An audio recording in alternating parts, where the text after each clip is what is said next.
دوستو، ویڈیو شروع کرنے سے پہلے ہمارے channel Al-Huda online Quran academy centre کو سبسکرائب اور ویڈیو کو لائک کریں۔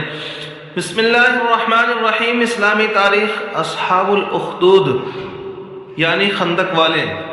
ملک شام اور حجاز کے درمیان نہران نامی ایک بستی تھی جس کا بادشاہ اور پوری قوم بت پرست تھی۔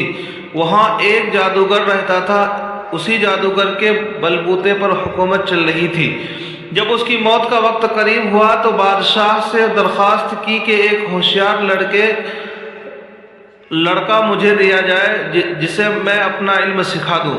چنانچہ بادشاہ نے عبداللہ بن تامر نامی لڑکا دیا جو جادو سیکھنے لگا۔ ایک دن راستے میں ایک راہب ملا جو دین حق پر تھا۔ اس کے ہاتھ پر خفیہ طور پر ایمان قبول کر کے دین حق کی تبلیغ شروع کر دی اور لوگ ایمان میں داخل ہونے لگے۔ جب بادشاہ کو اس کی خبر ہوئی تو اس لڑکے کو ہلاک کر کے متعدد تدبیریں کی مگر وہ ناکام رہا۔ بالآخر لڑکے نے بادشاہ سے کہا، اگر تو مجھے قتل کرنا ہی چاہتا ہے تو شہر کے تمام لوگوں کو جمع کر کے مجھے سولے پر لٹکا دے، پھر بسم اللہ رب الغلام کہہ کر مجھ پر تیر چلاؤ۔ بادشاہ نے ایسا ہی کیا تو لڑکا شہید ہو گیا مگر مجمع کے تمام لوگ ایمان میں داخل ہو گئے۔ بادشاہ یہ دیکھ کر بخلا اٹھا اور اس نے خندقیں کھدوا کر آگ دہکائی اور تقریباً 20,000 ایمان والوں کو اس میں ڈال کر شہید کر ڈالا۔ سورہ بروج میں اس واقعے کو بیان کیا گیا ہے۔ اللہ کی قدرت۔ نمک۔ اللہ تعالیٰ زمین کی کانوں اور سمندر کے کھارے پانی سے ہمیں نمک عطا کرتا ہے۔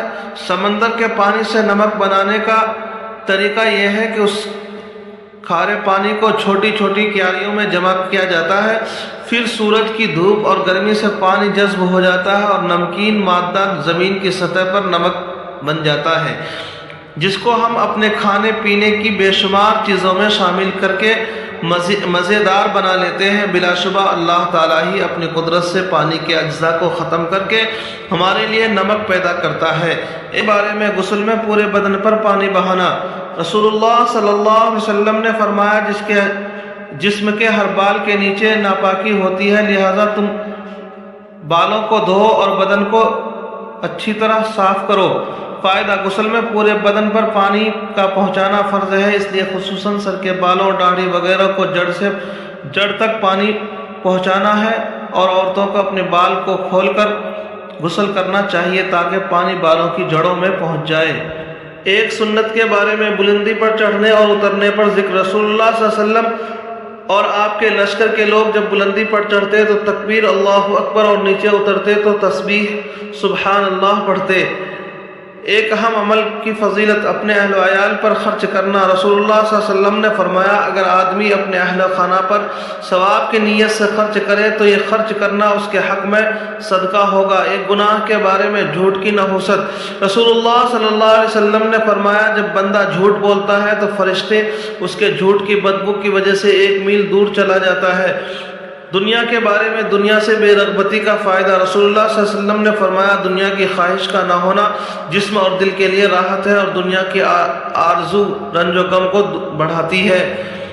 آخرت کے بارے میں قیامت کے دن آسمان کا پھٹنا۔ قرآن میں اللہ تعالیٰ فرماتا ہے، جس دن قیامت قائم ہوگی اس دن آسمان پھٹ کر بالکل کمزور ہو جائے گا اور فرشتے آسمان کے کناروں پر آ جائیں گے اور تمہارے رب کے عرش کو اس دن 8 فرشتے اٹھائے ہوئے ہوں گے۔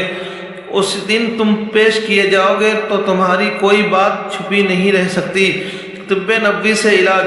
کھڑے ہو کر پانی پینا مضر ہے۔ رسول اللہ صلی اللہ علیہ وسلم نے فرمایا، کھڑے ہو کر پانی پینے سے منع فرمایا ہے۔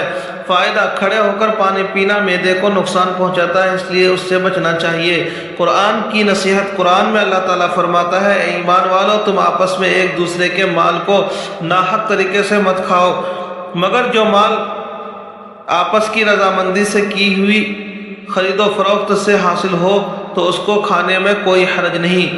اللہ تبارک و تعالی عمل کرنے کی توفیق نصیب فرمائے۔ چینل کو سبسکرائب اور ویڈیو کو لائک کریں۔